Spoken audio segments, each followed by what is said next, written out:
Hey, what's up? I'm Guy. That's John. This is our YouTube channel. Subscribe to it and give this video a like. Also, check out the podcast below in the description. Get on it now. This video is about Deebo Samuel, John. About to take it to the next level. Did you see what Joe Staley told our buddy Chris Biederman in the Sacramento Bee? He told Deebo that he's one of the most talented rookies he's ever seen, and the rookie stats back it up. Take a look at this from PFF. You know, I think everyone had high hopes, right? When he's taken in the second round, they coached him in the Senior Bowl. But by the end of the season, I think everyone that watched him realized, I don't know if you have Odell Beckham or Michael Thomas, but like A.J. Brown, you go, God, I mean, the sky is the limit. You know, is he a true number one?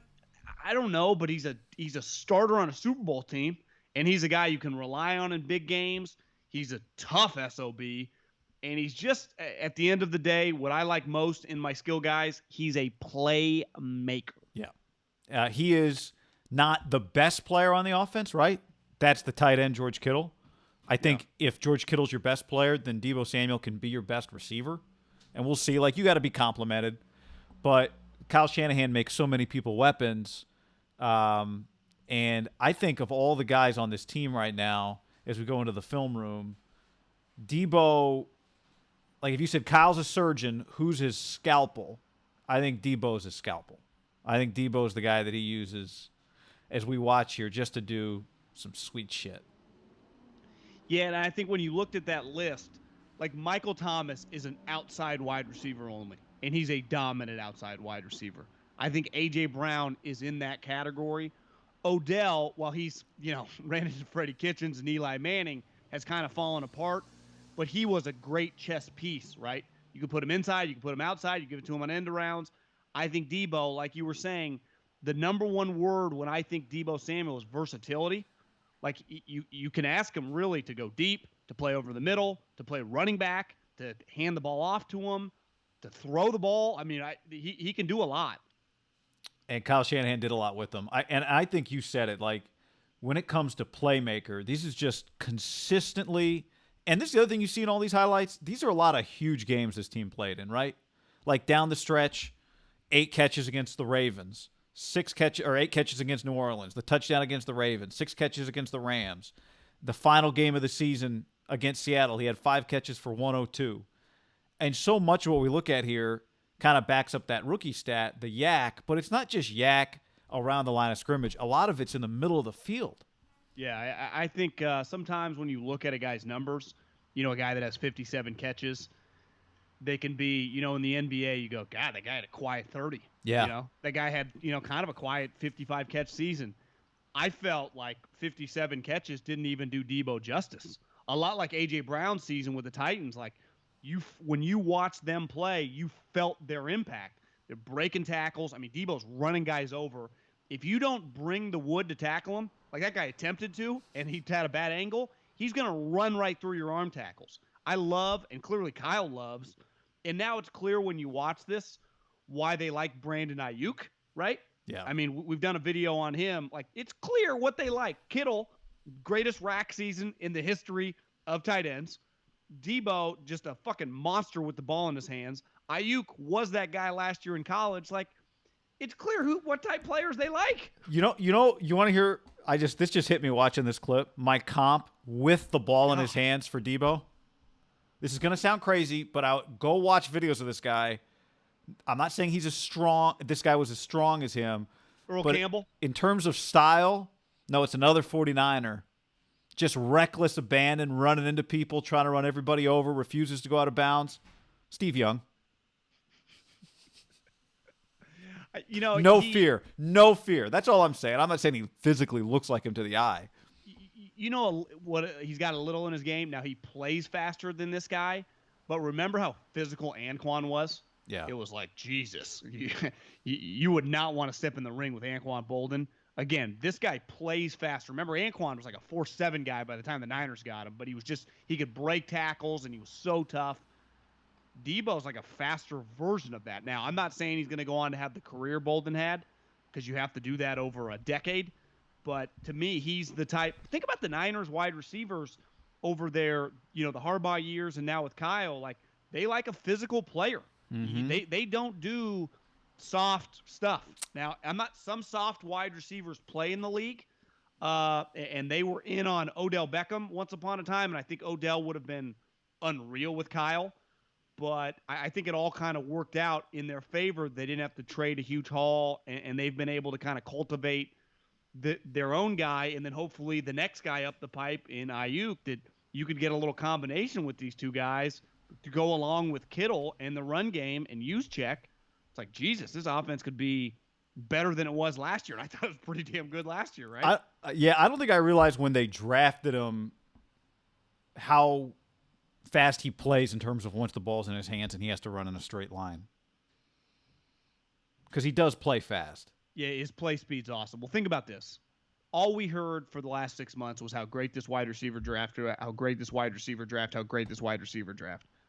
How many wide receivers that were taken in the top 50 picks, which I think it was like 8, are going to look as good as this guy as a rookie? Like, it's hard, right? I mean, he was second in the NFL in rookie catches, and his production on a team that went to the Super Bowl, they couldn't have got to the Super Bowl without him.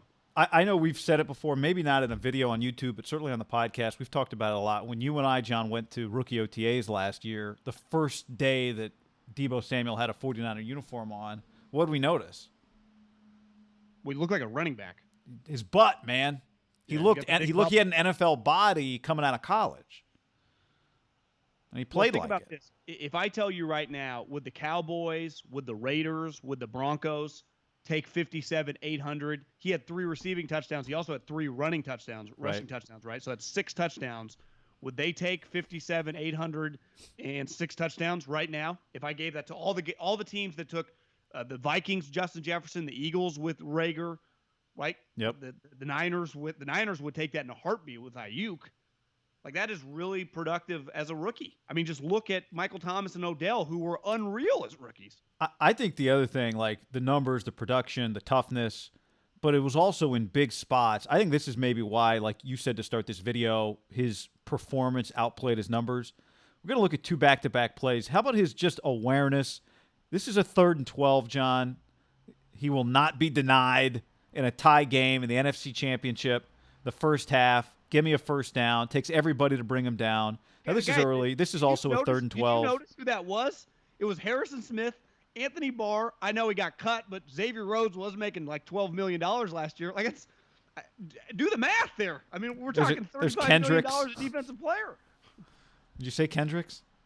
He was flying in. I think they just franchised the safety who's coming in out of at the end. I mean, there's Kendricks. I mean, guys, these aren't a bunch of randoms. This is a playoff game against Zimmer's expensive defense. I know this. Physical. He kind of shared the responsibility with Deebo, although they did spread it around when it came to the receivers. Even Kendrick Bourne had some big plays. But on Deebo shared the responsibilities with Emmanuel Sanders. But 3rd and 12, 3rd and 17 this year, if it's not going to be Kittle, you're going to want it to be this guy. Look at that hit. Yeah, to me, to have a guy that consistently can run a slant pattern on any 3rd and medium or 3rd and long, that can catch the ball halfway to the sticks and then get to the sticks. Like, we've seen what he did, right, when you throw it to him around the line of scrimmage on the wheel routes.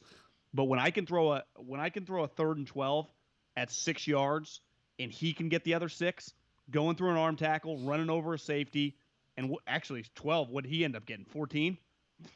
Because he gets another 2 or 3. Yeah. How often does he do that, guy? Well, where he catches the ball well short of the sticks, and then he ends up past the yellow line. What a catch, too. Great hands. Safety got destroyed. Yeah, I think one thing we see with Kyle Shanahan, obvious thing, but all yards are created equal. Like, you get 10 yards all in the air. You get 10 yards out of the backfield. You get 10 yards, 5 on the catch and 5 on the run. Like, you do it all different ways. And this is why I keep saying this is Dr. Shanahan's scalpel here, man. We're going to look at some stuff, how he gets him the ball outside of throwing him the football. Well, look at this. Belichick often says, and it's a big Patriot thing, and I think a lot of teams in the league now use it as kind of like a coaching cliche, but it is true. Defenses harp, we're going to defend every blade of grass. And I think it's not necessarily true when you play the shittier teams, but you play like the Niners, every blade of grass, like, you never know which angle it's coming. And right. I think he's a good example of, guys, wherever he lines up, like next year, I'm the Arizona Cardinals. We're playing in week 1. The last couple years it would have been Kittle, Kittle, Kittle, Kittle. I think you're hammering home Kittle and you're hammering home this guy. Yeah. Everywhere 19 goes, we fucking better fall this guy. Well, And once the ball's in his hands, you cannot lower your head. You cannot half-ass tackle the guy. You have to bring it because look how often he runs through arm tackles, guy. His legs keep moving when you touch him. yeah, he also just that was the Saints. This is Seattle. Then there's Baltimore. Just end arounds in every game. This is probably the sweetest play of the year. Not the greatest effort on the tackle, but how about the use check block? use check, of course. How about these uniforms? I'm wearing this white hat in honor of these uniforms. Use check just took out 2 guys. Look at use check, and then Baltimore get the windshield wipers out. But I mean, these are big games, and Kyle Shanahan just repeatedly said, "I got to get the ball in the hands of Deebo Samuel." Well, you think how often they run like quick little wheel routes to him and stuff, that you're always kind of going the other way, and then all of a sudden he pivots and goes back. Mm-hmm. When you like you said the scalpel, when you have this Swiss Army knife that can run, he doesn't just run a couple routes, right? He can run it between the tackles, he can run outside the tackles, he can catch it behind the line of scrimmage, he can catch a slant route, he can catch a deep dig or a deep in. I guess you don't really need to defend like a go route against him, but that's kind of where Kittle stretches the field, and hopefully now Ayuk stretches the field, right? And the Niners, and where Sanders did. Yeah, I mean they did go to the Super Bowl last year without really a quote unquote deep threat, so that their offense isn't dependent on like their explosive plays. That speaks to Kyle's brilliance, right? Come from scheming guys up, not necessarily just Hail Mary type throws. And that's what I mean. This play is just like the last play, by the way, John. When given the choice to go out of bounds or not. But that's what I mean when I say all yards are created equal. Like they just find a way because of all the misdirection, all the different weapons. Like how often like does that he like gain my a point being on this 5 play, yards John, off you the would have touch? loved like if this play goes over the top, just a throw and a catch, a toe tap, you go, oh, sweet play. But this is just as good. Well, I mean, how many yards did he get right there? 25. Look at this. Look at this. Count how many yards after the first guy touches him, and consistently after the first guy touches him, he gains sometimes like an extra first down, right? Boom, touched. There's touch, but there's another 6. Yeah, so the touch maybe happens at the 47, because right at the first down marker is when he gets the touch. That guy misses. Right there. So that's 18 yards. Yeah, no big deal. How about this play? Don't you love this play? That's NFL football, guy. 2nd and 9, quick slant. Look at Get this. rid of the football. Got everyone at the line of scrimmage. But this is him. He has to get off the line of scrimmage here too, right? Do you think they practice press coverage in Seattle? Like, don't you think Pete has a erection for this? Okay, you want to get all the line of scrimmage? Let's go. That's kind of where they make their money, and Deebo just beats them. I think he beats both Griffin brothers. A little behind, nice little, not a perfect pass. And we've no seen one's gonna pretend Jimmy's Drew Brees. But you do see he just, even on some of the easy little screen plays, he's just such a good pass catcher with his hands. We get a few spectacular plays like this, but he is always reaching, attacking the ball. That's the other thing you see with him, John, is he's just always, I'll go back to this play. He's just always. Vance Joseph implements the tip drill at a practice, or does now. He's just always attacking the football, with his hands. So yeah, this play's sweet, and it's a contested catch, but he is just always strong hands at the football. Yeah, it's he's no AJ Jenkins. Well, I think you go back to the first question you asked was is he a number one? Remember we had the game it was the Saints game, right? That Charles Davis said this is an A1 receiver. This guy is a number one receiver. Now what makes it unique, like we said, is that they have Kittle, but so 57 catches, 81 targets, 802 yards, 3 receiving touchdowns, 3 rushing touchdowns. 10 of those games were with Emmanuel. I think he has skills and attributes that could be a number one. If I had to guess, I would lean he's probably guy. I mean, the Anquan Boldens, Michael Crabtrees, like you can be an unreal like 1B ish, right? With just another 1B. I don't see him ever being an Odell, a Michael Thomas, a Julio, right? Now, could he be kind of like the Niners version? Is he ever going to be as good as Devontae Adams? I think that's kind of his realm of type player, right? Devontae probably stretches the field a little bit more. Maybe that's the But I would the say next yes to that. element to his game. Yeah. You would lean he could be a one. I would lean if Devontae is a one, I think he can be that guy. Now, in terms of the true premium ones that are guys that can do it all plus take the top off, right? That's where Michael Thomas is unique. Like he's not that guy, but he is a number one receiver. When you get 140 plus catches a year. But I also think like if this team didn't have let's say Kittle wasn't on this team, how many targets would Deebo have next year? Yeah, 120. Or if you played, it's weird because like Julio, the year they went to the Super Bowl, had 130 targets and 83 catches. Like I'd like to say that Deebo goes from 57 catches to 83 catches, but is he going to have 83 catches on a team with Kittle, Ayuk maybe on it? What would be a nice year for Ayuk? 45 catches?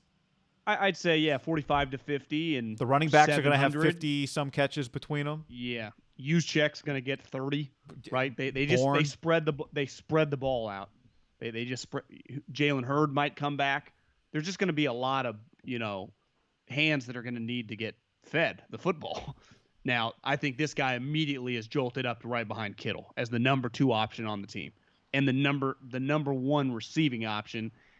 I think his emergence, watching this video with you, made sense why they had, and I was told this, and clearly, like they had a number with Emmanuel Sanders. They were never going to get close to what the Saints offered them because they felt confident about this player.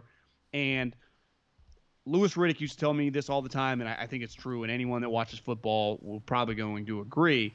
The biggest step good players make is usually from year 1 to year 2. By year 2, when you're a good player, it's just on like Donkey Kong moving forward. Now, you continue to improve, but you just come back with like Joe Staley said, man, if you lock in, you can fucking dominate, And I think this guy is the limit for this player in this offense. I don't know if he'd be made, would he be great in like running go routes for the Chiefs? Like he's perfect for what they're asking him to do. Now, obviously, Andy would use him right, just like Sean Payton. Like any good offensive coordinator would want this player on their team. Yeah. Yep. So Kittle last year was 85 catches. The 16 year I mentioned in Atlanta was Julio had 83. Sanu was second with 59. So he had 57 last year. But now he's the number 2, right? No Emmanuel Sanders for 10 games. And Emmanuel was about 3 catches a game. So and was only here half the season. Yeah. But you had Ayuk, well, whatever. Maybe do you want to throw the ball to Kittle less if you can afford to just have him take less hits? But he's just such a great mismatch of the middle of the field. My guess would be 75-ish catches for Deebo Samuel. I was going to say 72. If he could be around the 1,000-yard mark, I think he'll be over 1,000 yards from the line of scrimmage when you factor in catching, running the football. And 6 touchdowns this year, I think. Receiving, get a couple of those Emmanuel, maybe get to 9, right? Couple 2, 3 rushing, 6, 7 through the air. Well, he broke, to your point, I think he was 960 total yards or somewhere in that range last year, which broke Jerry Rice's 49ers rookie record. I feel very confident saying he'll get by the over 1,000-yard mark from line of scrimmage. Yeah, I think 70-plus catches this year, and you're looking, it'd be hard to deny he's becoming one of the best receivers in the NFL, given that should look like. Wouldn't shock me if he got to the mid-80s, though, right? Yeah, I mean, if he gets to the mid-80s, is he going to lead the team, and is he going to have more catches than Kittle then? I think Kittle will be pretty strong around the 80. I feel I'd chalk him up for 80-plus. So if you got 2 guys with 80-plus catches and however many, 10-plus touchdowns between the 2 of them, that's pretty terrifying. You're in pretty good shape. All right, let us know what you think Deebo's numbers will be this year. Down there in the comments below. Like the video.